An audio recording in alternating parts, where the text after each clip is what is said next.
This is the Detroit Sports Podcast Network.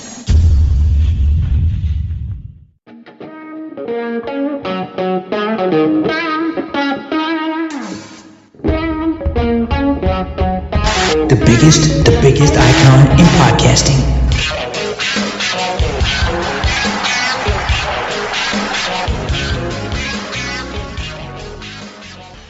Welcome in, everybody. Thank you for downloading the latest edition of Doc and Jock, a special edition.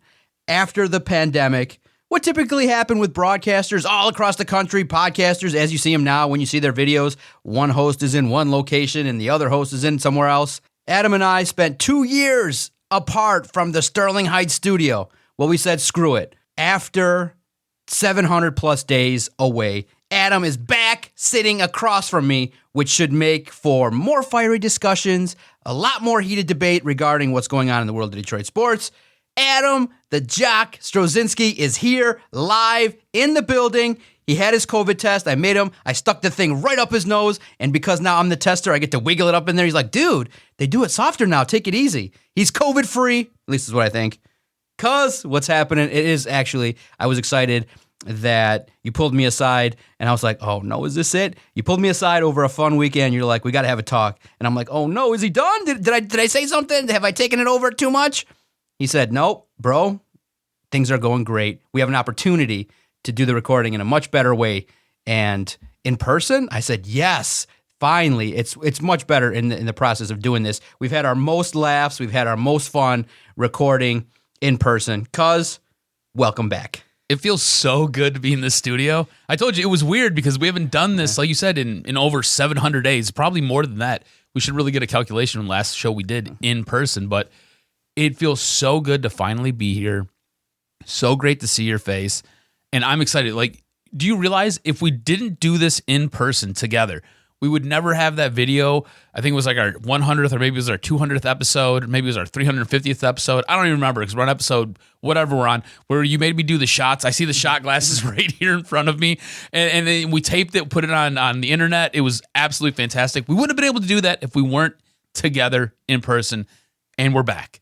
And this is a lot of fun, and I'm so happy to be back in the studio with you. Yeah, and in 2 years, a lot of other networks pop up that do exclusive video where it's like topic, clip. And that's the way it is, to constantly expose yourself. But listen, the fun part about doing this is that we've had an opportunity over the last 7-8 years to really see the pitfalls of Detroit sports, really the teams like the Wings and the Pistons and Tigers really hitting some crescendos, and then now a lot of valleys that they're trying to get back out of. And I was telling you a couple weeks ago, man, it's been like 5 years, almost literally 250 episodes where we haven't talked about a playoff game. We've been talking about rebuilds and general managers and players and issues and things like that. To not be able to talk about meaningful victories out on the diamond or football field or on the basketball court has been crazy. And one of the things that everybody's been talking about now has been the Detroit Tigers. And we've talked about it, so we don't want to belabor the point that, shit, the Tigers offense has been terrible, especially after getting shut out again by the Minnesota Twins 2-0. So there are some things positively we want to look at, but it has been really, really disappointing because of the fact that it's just human nature that when a team like the Tigers in a baseball market that's been down for a couple years, when they don't get off to a good start, there was expectation, there was excitement, there was buzz. That opening day win, we were talking about it. It was fun. To have it go south so fast, now all we're doing is basically recapping what the hell has been the problem, which is, and everybody said it, bad hitting, lack of player development, lack of the ability to have depth across multiple positions in your organization. You don't have enough top 100 minor league players in the rankings. You don't have any help. So when you struggle, you're like, we're relying on the Castro brothers. We're relying on Daz Cameron. That's what we're relying upon to get us through this.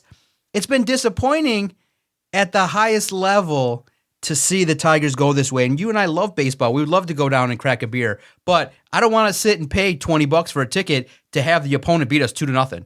It's boring and it's really bad at this point in time. And there are so few silver linings. We're going to talk about them, but man, cuz this shows me just when you see what's happened against the Guardians and the Twins, there's no real end in sight for the problems of this baseball team in 2022. It's bad. It is bad. And it kind of leads you to this question of what's going to happen next, because I don't think this team can continue to go on this route. At some point, something's going to have to be done.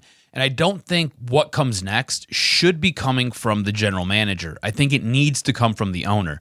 We talk about Chris Ilitch all the time. We bag on Chris Ilitch because we both agree he's a pretty awful baseball owner. Whatever you believe he is as far as the Detroit Red Wings go, he is the complete opposite of whatever good you may think he does with the team that plays on ice. He is the complete opposite for the Detroit Tigers. He is absolutely abysmal when it comes to the Tigers. And I don't know if he doesn't want to sell this team, if he just wants to hold on to this team into perpetuity, easy for me to say.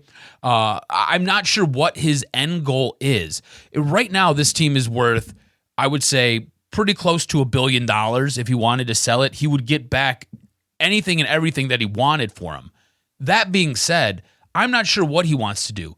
But what I am sure of is he has to make a decision on what's going to happen with Al Avila, because I think a lot of the problem that we're having right now is because of Al Avila. I don't think it's so much what you have going on with the manager of this team, because I think we all agree, A.J. Hinch, top 5 manager in Major League Baseball. A.J. Hinch, you stumbled onto something here. You got a guy who basically was shunned for baseball, served his penance, came back and showed you know what? I am still that good. The reason we won a World Series, yeah, there was some things that went on, but it was also because of me, because I understand how to develop players. I understand how to get the most out of guys. I can put guys in spots to help this team win. And he's trying all of that. But what you're seeing is a lack of talent from this baseball team. And whether it's injuries to guys like Riley Green, or whether it's just they're not very good baseball players, you could take, I don't know, insert Tiger who's starting tonight. It doesn't matter. Insert their name. It could be anything, right? I mean, at this point, you've got a Castro playing in left field because you don't have enough outfielders. Like that is on the general manager. I think at a certain point in the very near future, and if I was Chris Ilitch, I'd be probably making this call today. You need to make a change in that front office. One, it would shake up everything from the top down, right? I don't want to lose A.J. Hinch. I definitely don't.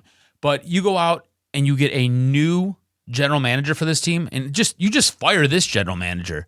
What that does is it sends shockwaves through the organization. All of a sudden, guys start playing a little bit better. You're getting more out of some younger talent. And there's one guy on this team that I'm a huge fan of, and I think he is your best player, and I think you have him by accident. I think you stumbled upon him because he was just kind of there and you grabbed him and he's developed into something. And that's to give no credit to Al Avila. He was there, you took him, it's what it is. We're going to talk about that in a moment.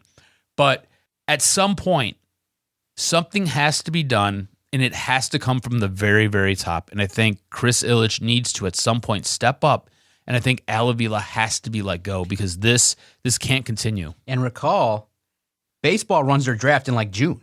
Mm-hmm. So you're going to have Al Avila pick another stock of a dozen players? I feel like the player that they pick is going to be like tainted because Al Avila picked them.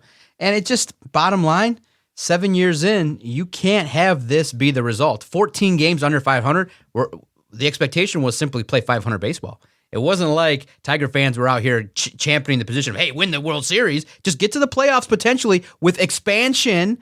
They've expanded the postseason, and you are nowhere near sniffing that. So, and because here's the part that's disappointing. They've actually done a decent job pitching. They've done a decent job despite all these injuries, that when they give up 2 runs, there's a deafening and scary feeling among the supporters like, it's done, game's over. Yep. Like, when you look at a potential lineup, just look at this.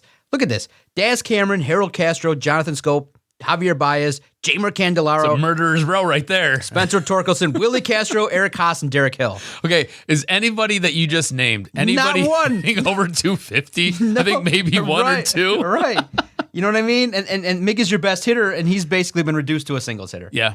So it's just been really crazy to see the fall. And really what happens is, and many have looked at it, when you miss on a bunch of international players, when you miss on the players that you have, and there's no development. There's no, I mean, how does Jonathan Scope go from what he did last year to then develop into this year? Where's the development? You would expect a little bit of continuity, a little bit of getting back to average, but it's too late. And unfortunately, you don't get an opportunity to start a year 20 games under 500 and then just say, oh, we're going to turn on the switch, because everybody else is way ahead of you. You're now a dozen games out of first place. You're losing ground by the minute, by the second. And so literally in the span of just 60 days, the season basically is done. There's no real chance this team's going to make it. Or if they do, you realize there's probably not going to be a high level of competition if they ever were to even compete for a second level wildcard spot. And like you said, the whole thing going into this season, right? It wasn't like we were looking for this team to win a World Series. Really, we weren't even looking for this team to win a playoff series. We were looking for this team to be competitive down the stretch of the season and possibly slip into the expanded playoffs.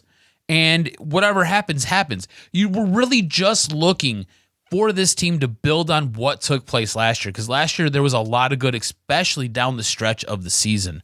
And you just haven't got it. You haven't seen it. And I don't know if we're going to see it, because you're absolutely right. Baseball does things a little bit different. They don't draft at the end of their season. They draft in the middle of their season. And are you going to allow, yet again, Al Avila to go back out there and make more decisions for this ball club? This is a ball club that, honestly, at this point, he shouldn't even be a part of. We're how far into this rebuild? 7 years? I mean, what are we doing? At this point, honestly, this team feels no closer to making a playoffs, making a World Series, being a dominant team than it did almost 7 years ago. If anything, I can argue that this team is further away after the gutting and the moving on of talent like JD Martinez, getting rid of Justin Verlander, getting rid of guys like that. And I understand why you did it, but I can make an argument that this team is further away than you were when you had those guys before you completely sliced and diced this roster to complete hell. So it's bonkers to me. All that being said, I do think this organization has stumbled upon a piece. And that guy's Tarik Skubal. Tarik Skubal is a guy that when he first made his major league debut, I don't think any of us even knew who he was. None of us were like, who is this guy? What's he doing? And I don't think the expectations for Tarik Skubal were great by any means. It was just, he was going to be a hard throwing lefty. You're going to put him out there and hopefully he's your fourth or fifth starter. This guy is your team right now. He is the best player in this organization. He is the best player on this roster. He is the MVP of the Detroit Tigers right now. Think about this. This is a guy that the Detroit Tigers ended up drafting, I believe it was in the 9th round, right? 9th round of, I think it was the 2018 draft. He was supposed to be just a guy, just a piece. Casey Mize is supposed to be your centerpiece of that pitching staff. Tarik Skubal is a better pitcher than Casey Mize is. Casey Mize, I don't think ever ascends to that number one, that ace of this staff. I think Casey Mize is probably your Robin. Tarik Skubal is your Batman. And I'm saying it right now, right here. Tarik Skubal is the best player on this ball club. Tarik Skubal is the MVP of the Detroit Tigers. Tarik Skubal is your ace. If you want to put this into Detroit Tigers terms, he is your Justin Verlander. Okay? Really, he is probably more your Max Scherzer than he's your Justin Verlander. Because if we want to be honest about it, JV is Casey Mize. Casey Mize is JV. That's your Robin. Your Batman is Max Scherzer, is Tarik Skubal. If you want to be completely honest about it, I think Tarik Skubal is the best baseball player on this team right now. Ascends Miguel Cabrera in his singles and being basically a liability on the base path. Ascends Casey Mize, ascends every free agent that you've brought in here who is supposed to do something and hasn't done anything, Javi Baez, ascends anybody else you have on this team except for maybe AJ Hinch. But at this point right now, I would say Tarik Skubal should be the face of this baseball team. Why the Detroit Tigers and their marketing team is not making this a priority blows my mind. It just shows, again, Chris Ilitch asleep at the wheel. Al Avila really bad at his job. The entire organization from the top needs to be gutted. Yeah. Tarik Skubal, I mean, good stuff. I mean, commands, left-handed pitcher, fireball, fire thrower, and it's so unfortunate when you look at it and you say, oh my goodness, you can't get him any offensive support. Yeah. How devastatingly bad is that? This is a guy who goes out, will give you 5, 6, 7 good innings, give you good quality starts, give up 1-2 runs, and he's taking either a no decision or he's getting the loss. How? Like, just think about that. This is a guy who maybe gave up 2 runs, struck out 7, 8, 9 guys, and he's taking the L. At some point, the bats have to wake up. At some point, you have to manufacture runs. It's okay if the league has turned to wanting to jack the ball out of the stadium. All right, that's fine. If you can't do that, you have to figure something else out, and you have to be able to get runners around the base and then move guys across home plate. However, you have to figure out a way to manufacture runs, whether it's getting hit by a pitch, whether it's taking walks, whether it's just getting on base by hook or by crook, bunts, a slap single, a fly ball. Once you get guys on the base pass, it's all about moving them to that next station. You have to be able to do that, and you have to be able to give a guy like Tarik Skubal, who is pitching out of his mind right now with zero support. You have to be able to get him some help any way possible, and this team hasn't been able to do it. And it's really, really frustrating because this feels like it is another wasted year for not just this organization, not just the development of a lot of these guys, but this is another wasted year where Tarik Skubal should really be a shining embodiment of what has gone right with this rebuild. And this rebuild has been absolutely awful. And we're not talking about it because it's been so damn bad. It's really frustrating. Exactly. That's the consensus. I miss doing that. You know, I thought about that just now. I've seen you working. Yeah. I was like, what are you doing? Well, no, I have something we have to talk about. We just have to. When we're done talking about this mess that is known collectively as the Detroit Tigers. It's crazy because for years we said, get the bullpen right. Mm-hmm. Get the bullpen right. Now they got a semi-decent bullpen that can do some things, a flamethrower and Gregory Soto, and now you simply cannot hit the baseball. And there's no end in sight. I mean, if I told you this, right, you're going to have a pitcher who is mid-20s, is going to give you 10 strikes per 9, ERA, sub-2s. You would think, okay, great. That guy's a stud, right? That's Tarik Skubal. That guy is a stud. He goes out there and he just lays it down every single night. And yet, you can't get the guy any wins. Incredibly frustrating. You're a loser. Yeah, I am. I watch this baseball team. That's what we're stuck with. That's what we're stuck with day in, day out. And it's unfortunate. It's unfortunate because we deserve better. Everybody deserves better across the board. I guess the only thing we got to really talk about is obviously we have to wait and see what happens when Casey Mize returns. We have to wait and see if Riley Green gets back into the mix, what he can do. Maybe the likes of a Cody Clements comes up and starts to do some things.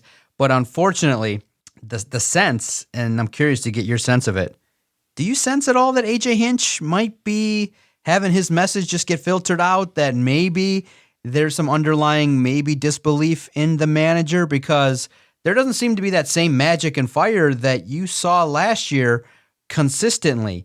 This is somebody that maybe understands that I have the opportunity to opt out, looks around the landscape and says, you know what? The manager of the Astros is, right 1 foot out the door, and maybe they'd welcome him back because when you look at it bottom line, his tarnish, the remnants of what happened with Trashgate and, everything that happened with the scandal with the Astros, really kind of the shrapnel hit everybody else, and he got suspended because he was there. But by and large, he kind of did things up and up. It wasn't like he was there promoting it. It, in essence, was he was there when it happened. It was on his watch, but it just has the feel of like, does A.J. Hinch want to be busted out of here and maybe not be part of this anymore? It has that feeling, right? Like, where's the angst, the fire? Him going out there the one time to contest balls and strikes was okay, but not the same. It just for us, and I know we react emotionally. This kind of, well, we're going to play tomorrow. Well, we got to figure out how to win tomorrow. Well, we need a little bit more He's from our manager. Too cool, a little too calm, too patient. Yeah. Get out there. I mean, what once out of 50 games, you come out and say, this baseball club really has more talent than what I'm seeing out there on the baseball field. Light them up a little bit. I mean, once, you're not doing it every day, and you're AJ Hinch. It's not like you're some average manager just going out there and a hitting coach. You say to these guys, there's an expectation here when you wear the Old English D that you take good at-bats. The Tigers swing at a bunch of bad pitches. They're fundamentally bad on defense. That's the part that's crazy. Is that fine? Maybe the talent, when you look at the names, they suck ass. Okay, they're not the greatest players. They're cheap. They're players that you're trying to get in to fit a role as affordably as possible.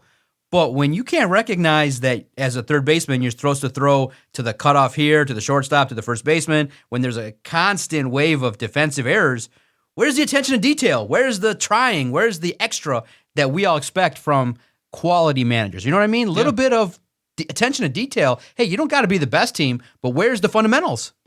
Something that you and I have talked about in the past is that breakthrough moment for Jim Leland. It was a getaway day.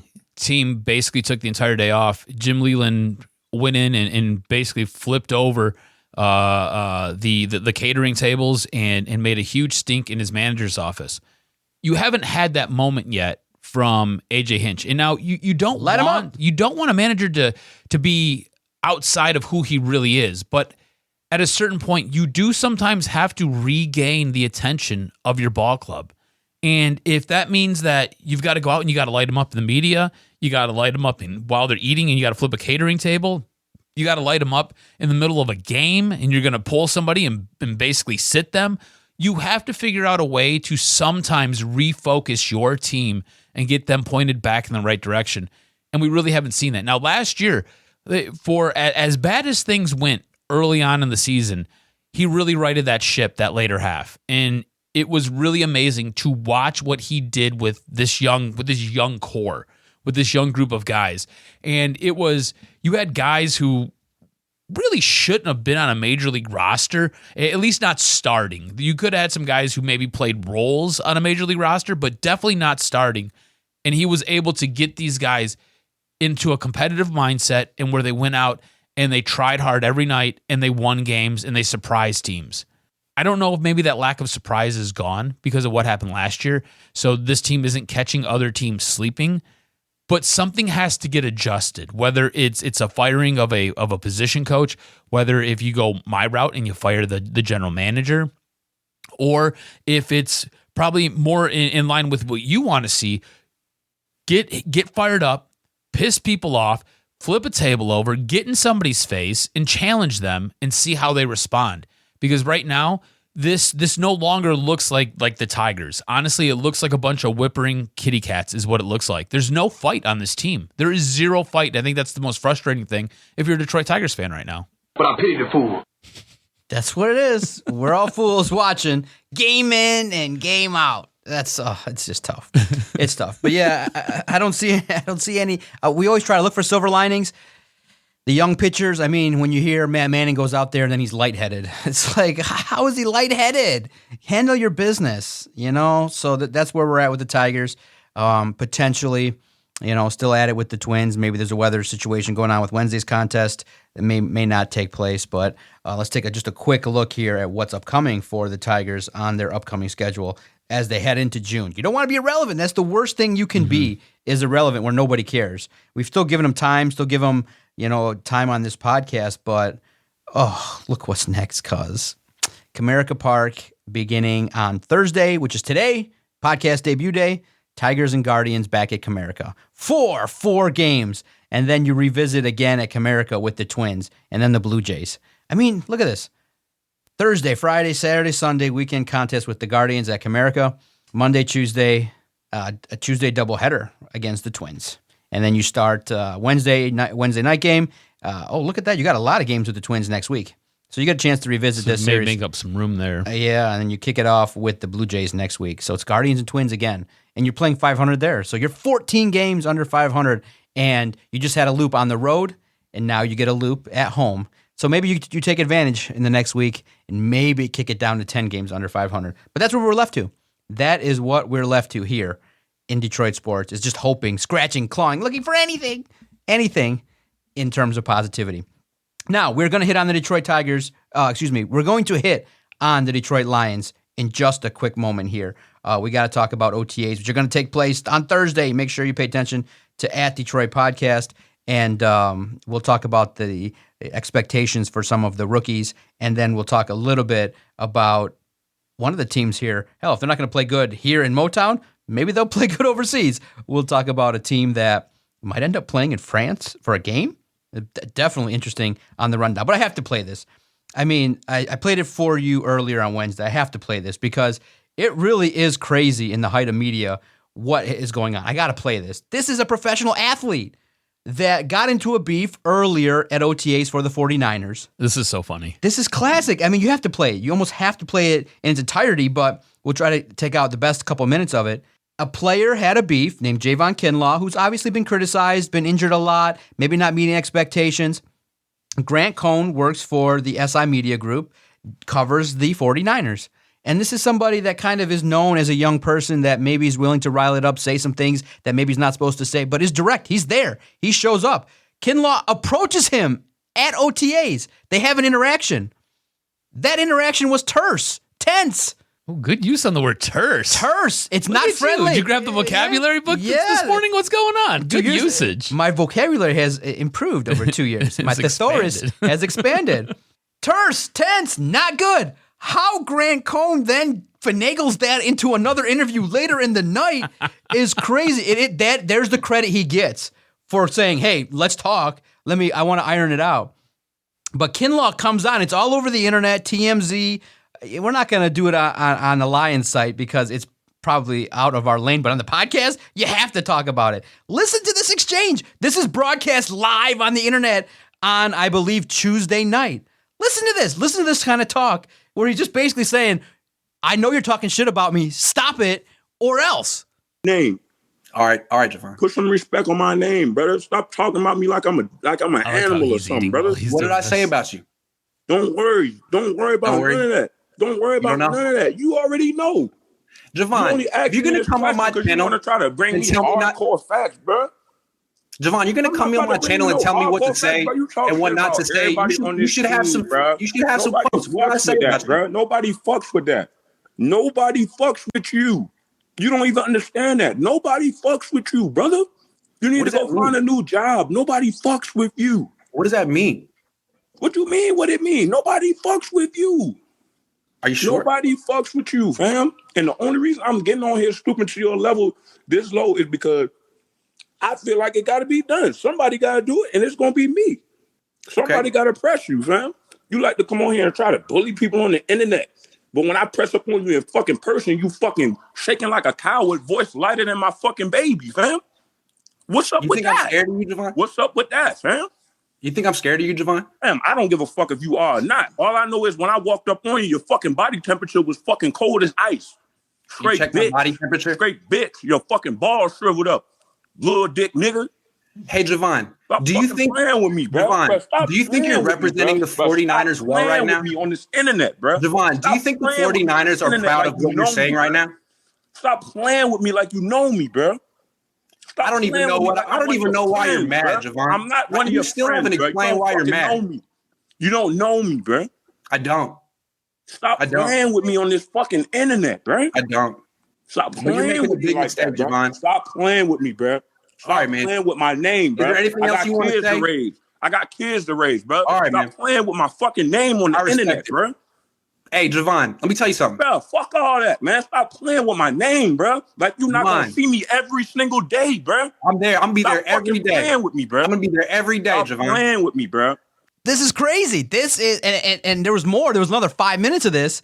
But in essence, a player said, knock the shit off. Stop talking shit to me. Nobody talks to you, but people talk to Grant all the time. He has a following. People are supporting him. Like, it's going back and forth. It's the height of like sensationalistic journalism, but it's really entertaining to hear it. It is very entertaining. It's entertaining, and Javon made a big mistake doing this because, one, you're entering Grant's realm. Do you see what Grant was doing there? He was like, you check my body temperature? Like, he was poking it a little bit in there as this guy is ranting and raving. Grant is in there in the height of his moment going, I am here. But my first question to you was, Javon, why are you mad at me? And he sits there and makes himself look like this calm individual as opposed to this ranting and raving lunatic. But both sides, in my opinion, come off as wrong because Grant poked the bear in a way that is basically saying, I'm doing this for entertainment. I'm doing this to get the attention that I'm going to get from this. And Javon just plays right into it, falls into that trap that I feel like every athlete looks and goes, this is why we don't like the media. They lure us in. And I don't know what Grant said to get him to come on, but he suckered him in so good. And Javon just like, I'm here to put you in your place. In the end, you've given him what he wanted, national attention. We're talking about it here, but it is crazy. What do you make of that? It is literally the wildest in-person interaction that you can see live where a guy's like, I know you're talking shit about me. Stop it. You're bullying me. My family reads it. I don't want to hear about it. Stop it. I'm going to end this right now. And it gets worse at the end with some things like if you don't end it, there's going to be some ramifications. What do you make of this? Because I'm there and I'm like, wait a minute, it's definitely going to affect my fingers as I'm typing like, because I should never affect you. But your job is to hold that garbage can of a team accountable. Right, but we're going back in the locker room this year. I had 2 years behind a computer where I could be like, I'm not happy with this. And then I just look at him in Zoom and just be like, and then hide behind I don't even have to even activate my camera in terms of what I was wearing. Now you got to go back in the locker room. I don't want to know. Look, if they're going to start doing this, dude, I'm 5'3" and 190 pounds.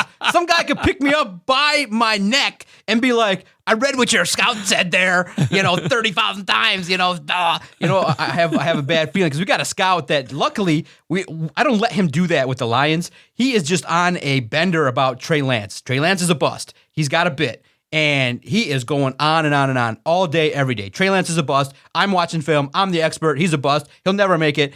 Day in, day out. I'm like, dude, why do you keep doing it? It's boring at this point. He's just keeping doing it. I got a feeling like Trey Lance's cousin is going to end up on the Lions, and then it's going to be like, me lift it up. Yeah, your boy Daniel Kelly's going to, really save you now. You keep featuring him 3 times a week.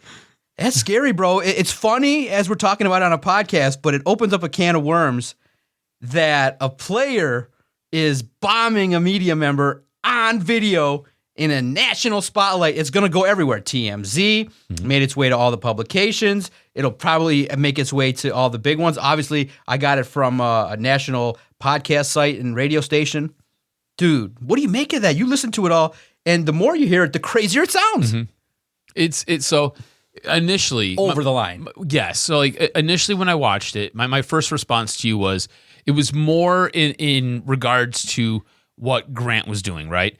So since your man ain't got no heart, maybe you like to see a real man. So Grant is obviously a member of the media, and he kind of walks that line of almost being unprofessional. Yeah, he walks that line of, like you said, sensational journalism, right?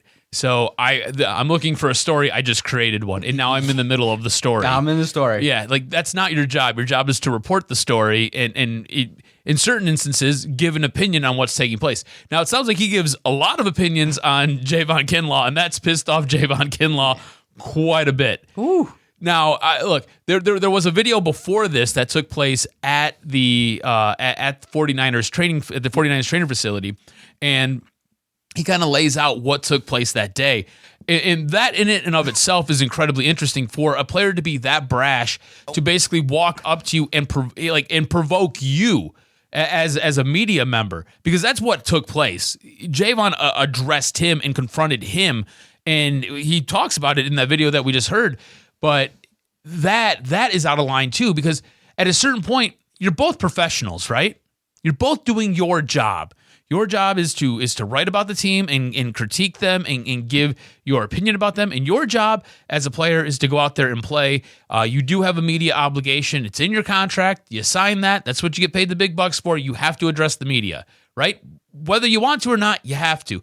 If you don't want to, go all Marshawn Lynch. You know what I'm saying? You can do that. Next question. It's okay. Bill Belichick does it all the time. It's okay. this is absolutely bonkers to me that this has gotten to this point. If I'm part of the 49ers PR team, if I'm part of the 49ers front office, I'm grabbing Kinlaw and I'm pulling him in. I'm having a conversation. I'm also grabbing Grant and pulling him in. We're having a conversation. We're not doing that. And then I'm sitting them both down together and we're hashing this out because, like, Grant puts it perfectly. Like, do you think the 49ers are impressed with what you're doing right now? Like, you failed the task. Pretty much, he did.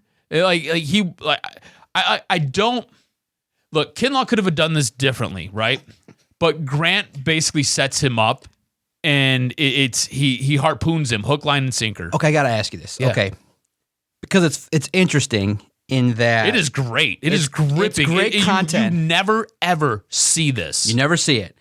I feel like that's just a line that I could think about doing, but I would never do it. Like, I can't sit there and play that role where we take it to that level. Be like, look, man, this is my professional opinion of what you're doing. That's that privately. We would have that talk and continue about my business. But that's the business that you're in, is that you have to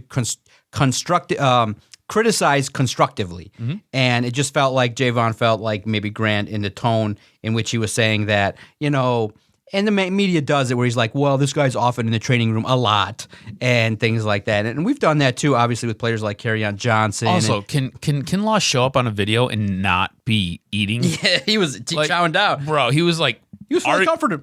Yeah, he was really comfortable, arguing with cheeks full of food. Yeah, and he was like, I'm here to, on your platform, stoop to your level, tell you, stop it. And here's the thing. Kinlaw believes that by doing that, it's going to stop. All he did was activate 45 more people doing it. That's it, because you're like, oh my God, it's going to get millions of views, millions of plays. I'm curious to see. I did send a message to the crew in talking about it, just wondering what, Grant's situation is going to end up being. Like, is he going to be facing ramifications? Do you end up doing it? Like, does he end up jumping off to a different spot? So I'm curious to see whether it's going to be a wink, wink, nod, nod, good job. Does he shoot up because I can share.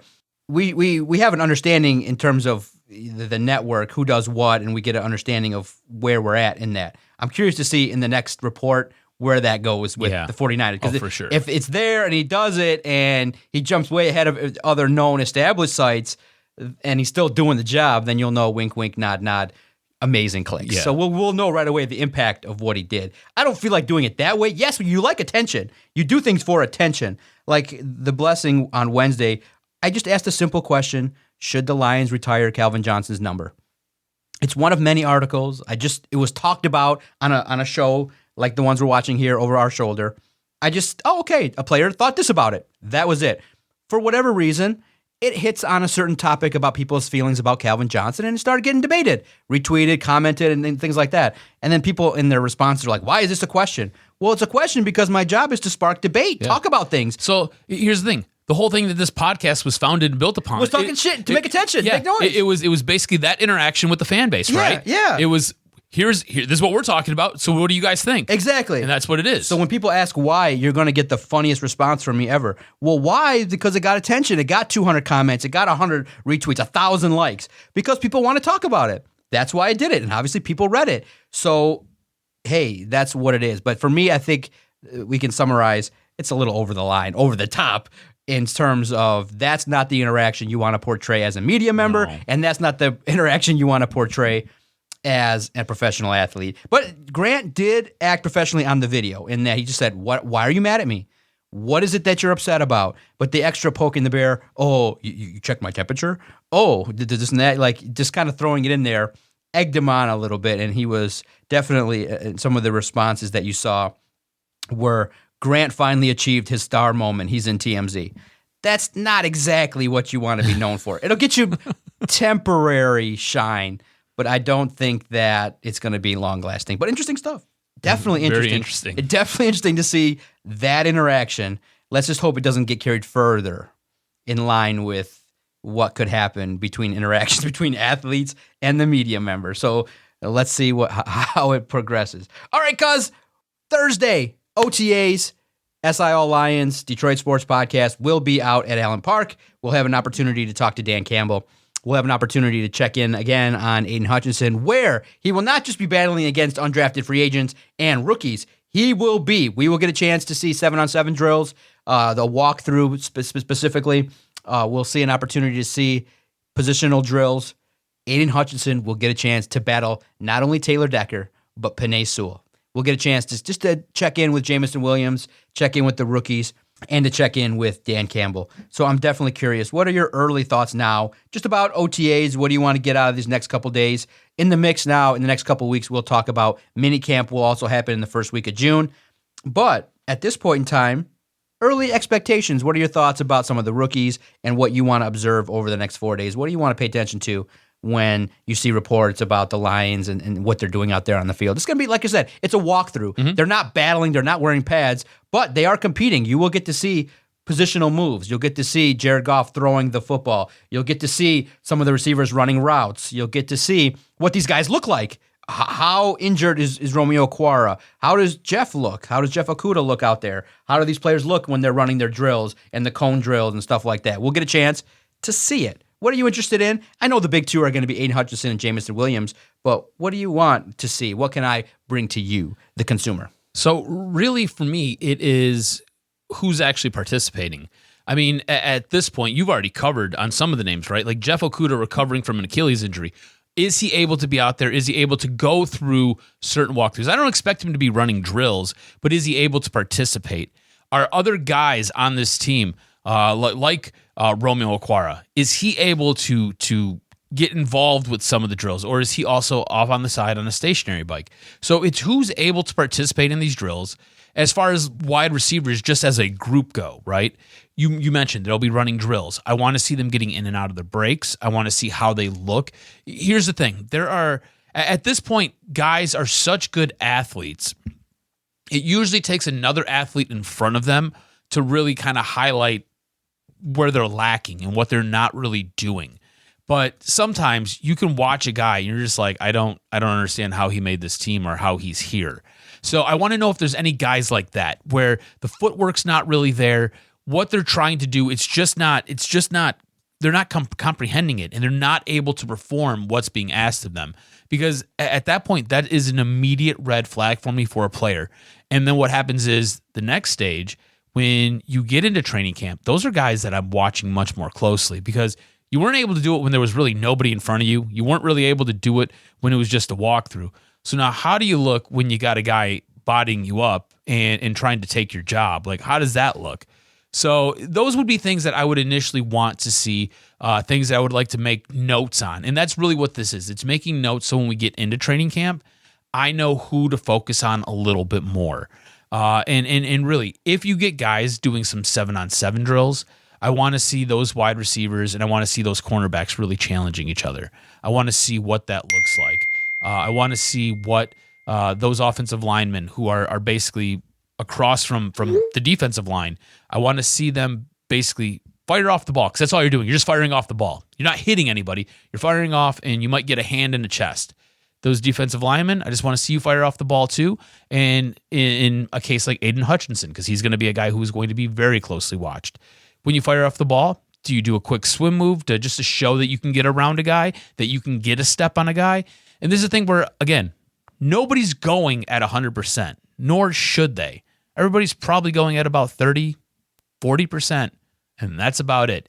It's just light conditioning work. That is all this is, trying to slowly build a callus so when you get into the season, you're not getting hit, you're not getting hurt. And that's really what I want to see. Yeah, and it'll be great to see potentially the players coming off the field, what they're saying, what they got going on. And it's just fun. It's just to check in, you know. Who should I challenge? All right, let's go. Let's be honest. If it was going to be me, should I just be like, so Jeff? Yep, Jeff Okudah, because you know I hate him, so. No, because if he wants to chase after me, I have a good chance of running away from him. You do. You know? So, Jeff, tell me about that Achilles. Is it going to hold up again? You know? Are you going to try to make it past 2 games this year, Jeff? Like, I'll be honest. He is probably the one guy that I most want to see. And it's just. And we're kidding, guys. We're kidding. Well, no, he is, like, I'm being serious. Yeah. I want to see him. I don't want him to necessarily get hurt. I do want him to be productive. I wish he would really prove me wrong, because if he proves me wrong, that means this team's in a much better spot. But I think he's been a complete bust. I think he was a garbage pick, and I think it was absolutely awful to draft him where they drafted him. Now, all that being said, I do want to see him excel. I do want to see him perform.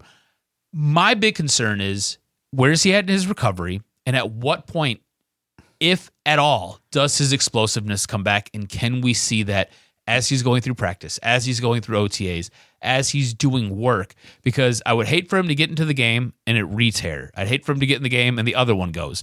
What I'd like to see is him slowly build himself back up to being in shape and see what he has, because I don't know if he ever takes the field as a cornerback ever again. If he does take the field as a cornerback, he might be a nickel or dime, and that's it.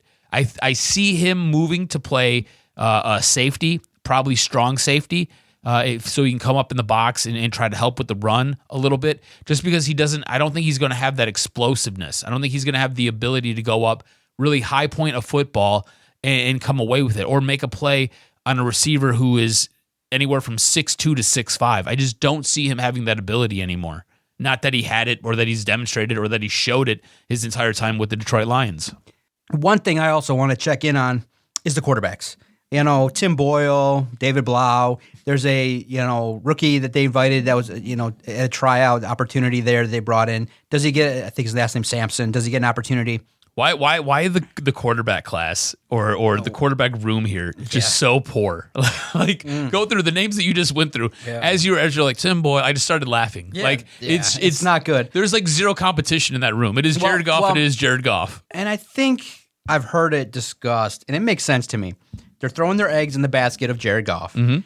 If they end up not having the productivity that they need from Goff, or he gets hurt, then they don't really care if they lose, because you're on your backup anyway. Oh, for sure. So this is year 2 of a rebuild. So they just say, well, you know what? It's kind of a secondary gain because we do have the second pick, and then we could just move up the ranking. Let me ask you this real quick, because you said something and it got me to thinking, instantly, just random thoughts pop in my head. It's what it is. You said if Jared Goff gets hurt, you don't really care because you're on your backup, and it's what it is. And we all kind of know what that means. Yeah. It means they're looking towards the draft. Yeah. Would you prefer, I'll give you 3 options here. Would you prefer this team be good, compete, and finish somewhere right around 500, so 7, 8, maybe 9 wins? Would you prefer this team go out and absolutely stink and end up with a top 5 pick? Or would you prefer Jared Goff get hurt and you end up with a top 2 pick? No, Jared Goff plays well, you get 7 wins, and you have the natural progression that you end up around the 15th pick. You know that potentially you have the other pick that you can move up and package. So far, so good. Brad Holmes has earned, at this point in time, with the 2 first-round selections that he's made, earned a little bit more respect that we can trust that anywhere in the first round he can find a player that's going to fit the Lions culture. Now, the debate, though, that we can start to have is culture versus talent, in that they've clearly done what they've said. We want guys that try hard, love football, love ball, will come in and be that guy. And if you have talent, then we can, put aside a little bit of your demeanor, maybe if you're not exactly happy or things like that. But they did pass on Micah Parsons for an offensive lineman. They have passed on players that have potentially had more talent. You have Aiden Hutchinson, loves football, local guy, over Kayvon Thibodeau. So the debate that can be realistically had is this culture nonsense at the expense of talent going to derail an entire rebuild? So we'll see that moving forward. So for me, I just think that they're going to be happy anywhere with 6 to 10 wins on a soft schedule, and Jared Goff just slinging the ball around to the point where he's okay. That might get him an extension. That might get him a contract rebuild. Remember, Jared Goff's not going to make $40 million with the Lions a year. If he can stay on a 4-year deal worth $100 million, take another $25 a year, a big chunk up front, he'll take it at 28 to 32 and have that guy. That will be the question: is and it's such deja vu, because remember when we'd sit here and say, will Bob Quinn hitch his wagon to Matthew Stafford? And we had the bold opinion, if he does, he's getting fired. I'll say the same thing again 3 years later. If Brad Holmes hitches his wagon to Jared Goff and makes him the centerpiece of the rebuild, he's getting fired. Yeah, for sure. And it won't be that bold of a statement, but I'm going to say it, that he will be somebody that, if that's the case, if you don't get that rookie, if you don't get your guy next and get him out there on the field, you're getting fired. So I think that it's a win-win for Brad, because if Jared shits the bed, he can easily move on. You paid him a lot of money. You gave him a lot of money up front. He's already made a lot of money from the Detroit Lions in Jared Goff. So I want to see the quarterbacks. I want to see the running backs a little bit too, how they're kind of in the mix and the interaction. and the rookies too. You want to see James Houston, the problem. You want to see how Malcolm Rodriguez and the linebackers get in the mix too. Second-year players. He's the guy who I really want to watch this year. Rodriguez. Yeah. You want to see the second-year players. You want to see how does Penei Sewell look? How big of a monster does that guy look like? So it's going to be a fun time at OTA. So make sure you pay attention to all Lions. Pay attention to Detroit Sports Podcast at Detroit Podcast. We'll be in the mix giving out as much content as possible. The great writers, the content creators, we just do the best to stay in the mix. So it's going to be a fun time. I think it's a hope season because you've seen it. And I'm surprised people are like, wow, it's hope season. Guys, we've been podcasting for 7 years. Every year from the draft. If you guys haven't noticed, here's a secret, okay? I'm going to tell you something. Let me peel back the curtain.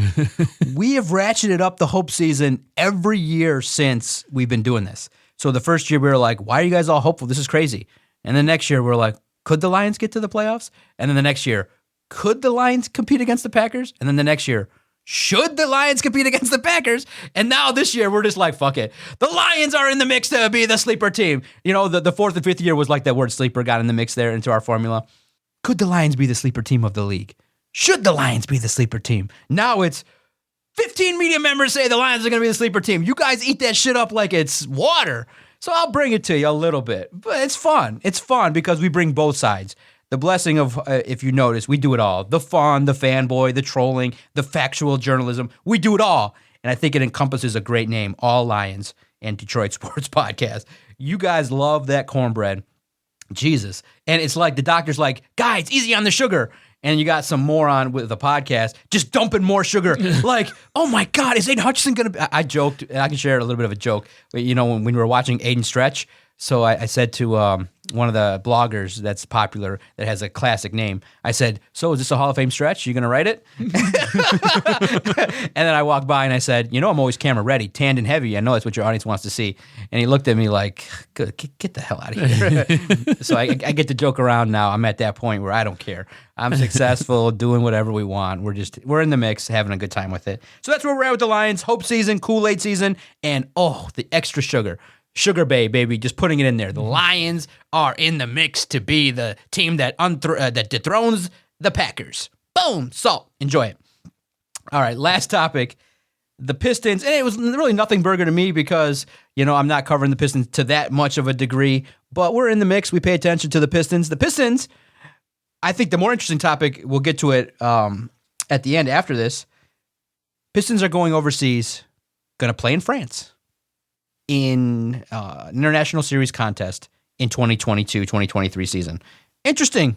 What do you make of it? I think it's interesting that obviously Killian Hayes being French has a connection there. You get a chance to expose the international scene to the Pistons, and it's big. The NBA, I'm going to tell you guys, everyone knows, the international scene is huge. They got their own leagues, they got their own divisions, they got great players. It is something that is fever pace. So I think that makes more sense for the NBA than it is for the NFL because they have a version of football called soccer that they're rabid about. But internationally, I think it's good to expose the NBA to the Pistons and Bulls, and it'll be a nice experience for the Pistons. To me, I just don't get it. I don't. This is kind of where I'm at with these international games. The international teams, the international countries, like wherever they go play, they don't care. This isn't their number one sport. This isn't even like their number two sport. So they don't care. They're not invested in it. You watch it with the NFL, right? So the NFL will play games in London. You're taking a trip to Paris. NFL will play games in London, and the entire fan base has jerseys ranging from 1962 to 2012. And you're like, what? Like, what's going on? And they're like, all makes, all different. Like it'll be a Detroit Lions game versus Atlanta, and you got people wearing a Baltimore Ravens jersey, and you've got a team wearing a Cleveland Browns jersey, and it's an old Cleveland Browns jersey, not a new Cleveland Browns jersey. It's just, to me, it's really weird, and you know they don't care because when you watch them, they're just kind of sitting there and their eyes are glazed over. Same thing with basketball. I don't think going to France to play a basketball game is going to make a difference. I don't think they're going to care. And look, I think basketball in France, it's kind of popular, but we both know soccer is the number one sport. And then after that, maybe it's basketball, maybe it's rugby, Maybe it's, I don't know, anything else, tennis, who knows? But I don't think going and playing these international games does anything for the league. I don't think it does anything for your team. I don't think it does anything for the fan base. I don't think it does anything to really help promote your sport, because let's be honest, right? You have the international game of basketball is already popular enough in Spain, in Bosnia, in Herzegovina, in France, in Italy. It's already popular enough. And yeah, you have people that come from these areas and they play in the NBA, and that's great. But I don't think you sending the Detroit Pistons, who are probably going to be trash next year, and the Chicago Bulls, who were trash this year, sending them over to play in Paris is going to get fans riled up and help a 12-year-old kid be like, I'm going to make it to the league in 6 years, 8 years, whatever it might be, and it's going to help drive them. It just, to me, it's a total miss. International games suck. I don't understand them. I kind of hate them. The only time I do enjoy the international game is when it's like on at 9 o'clock in the morning, and usually I'm pissed because I forgot to set my fantasy lineup, and you got guys going in that game, and that always blows. But I do like waking up to watch football. It's kind of what everybody who lives on the West Coast feels like when they wake up and they can watch, I don't know, the Lions shit the bed, and it's like 8 in the morning and their day's not ruined. So it's, that's cool. But other than that, I hate international games. Yeah, like I said, doesn't hit the radar too much. I don't think it has been revealed yet whether it's a Pistons home game or a Bulls home game. So we'll get a chance to see which.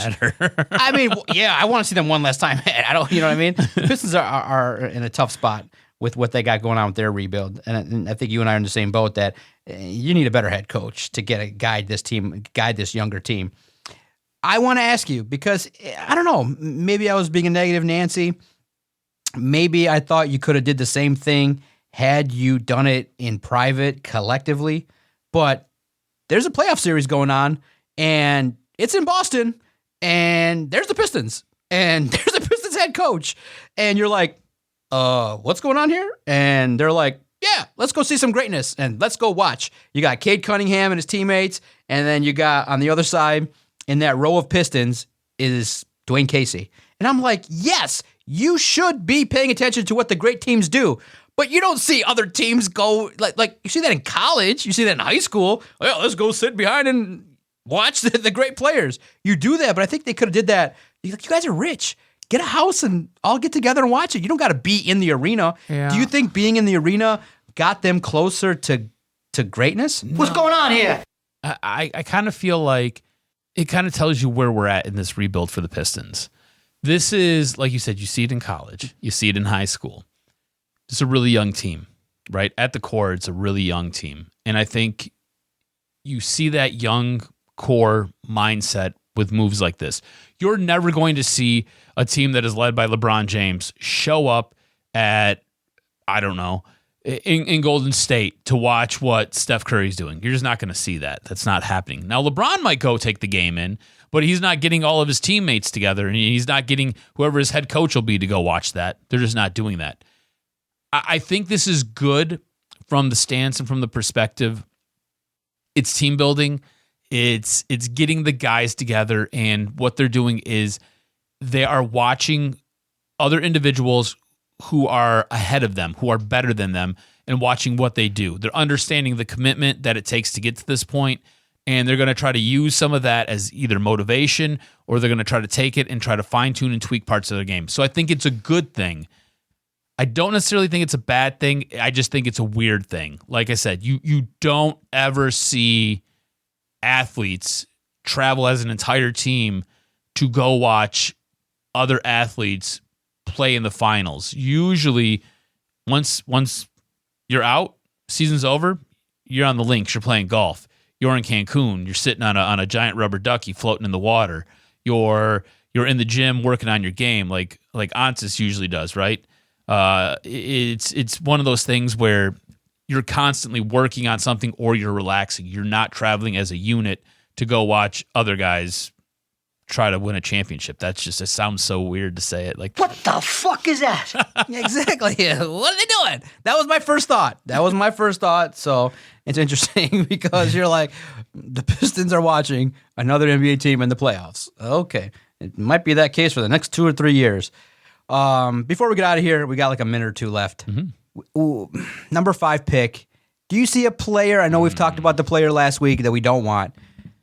Do you see, basically, we'll do a confidence check. What's your confidence Troy Weaver gets a guy that's going to come in? Whether it be, if you look at it, if you just add, let's say, one key player in free agency and this number 5 pick, you add that with Cade Cunningham, that's 3 players that potentially could be the foundation. Yeah. Right now, could be gotten. I'm not confident that he's going to get it. Maybe he moves up. Maybe you take an Ivy. Do you get the guy that you want? Do you settle? Because obviously the player from Iowa is from Michigan. He's got ties here. So it's leaning in that direction. Are you confident that he can navigate this? I just feel like the luck factor is not there with the Pistons right now. I'm pretty confident because I've liked a lot of what Troy Weaver has done in a very short amount of time. Now, we kind of take a look at what took place last year. I don't think the draft fell the way everybody thought it was going to fall, especially those first 5, 6, 7 picks.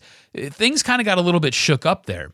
Now, that being said, were the right moves made? I think for each individual team, the right moves were probably made. But I remember watching that draft, and there were parts where I was scratching my head, and I was like, okay, I don't think he was supposed to go there. Now, last year's draft was a pretty deep draft. There were a lot of really good players. This year's draft, it looks like it is kind of the top 4 and bust. But Troy Weaver has shown the ability to go out and find guys later in drafts, find guys where there's not supposed to be anybody. On top of that, Troy Weaver loves to move around. You do have some draft capital here. Look, top 5 pick, that's some draft capital. You do have players who are looking to be moved or you're looking to move on from. Jeremy Grant. I think you can package a deal together where you're adding draft picks, possibly putting a future draft pick in there, putting a Jeremy Grant in there, and I think you can move up. Now, would it be ideal if this team was drafting in the top 4? I think we both agree that's kind of where you want it to be. You're on the outside looking in right now. You're drafting at 5. I am confident that Troy Weaver will be able to go out and get somebody to help this team. I think you're right, though. If you can grab an impactful player from this draft, pair them with Cade Cunningham, you go out and you get an impactful free agent, pair them with Cade Cunningham, you got 3 guys off the bat right there that you can do some work, and this team should be much more competitive. You add in the mix of everybody else that you got, you know. I think all of a sudden this team looks like it has some life, looks like it can do something. You're not going to be finishing in the bottom 3 again. So this draft right here, probably the most important. I think the Cade Cunningham pick was pretty damn important last year. Yeah. But I think right now when you're drafting at 5 and you need to get a guy, you have to go get a guy who's going to be able to come into this team and help facilitate and become an impact player. This might be the most important draft for this team with their future lying in the balance. Hopefully some luck bestows upon the Pistons and Wings as they search for their next crop of talent. Because, look, it's great to see Tampa Bay, the Lightning team, even though you could argue Stamkos was there before, but that Tampa Bay Lightning team is perennially doing some great things. Mm-hmm. So that was heavily influenced by Steve Yzerman. That's what gives us confidence. Troy Weaver, let's hope you get that same luck because it's been very slow. You know, you haven't gotten out of... Bro, since this rebuild, they haven't gotten out of 28 wins. It's been like first year with Dwayne Casey was 41-41 with more veterans. Then you go into this rebuild and you don't even crack 30 wins the last 3 years. Mm-hmm. So this is crazy. This is painful. So we'll see. We'll see how it goes. So our time has now come to a close. Thank you guys for spending the last 60 minutes with Doc and Jock. It was very fun. It flew by as always, even more than when we're doing it over Skype. Man, it was fun. It was good to have Adam back, and we'll continue it as much as humanly possible. Make sure you follow Adam on Twitter at AdamRSTROZ. If you've disagreed or agreed with any take that you heard on this episode, hit us up. We'll debate. We'll exchange. We love the exchange of information, whether you agree or disagree with anything that we've said. Anywhere that you download your favorite podcast, make sure you type in 3 words, Detroit Sports Podcast, and our content will find you as we break down in our own unique special way everything going on in the world of Detroit sports. Often imitated, but can never, ever be duplicated. And that's Doc and Jock on the Detroit Sports Podcast Network.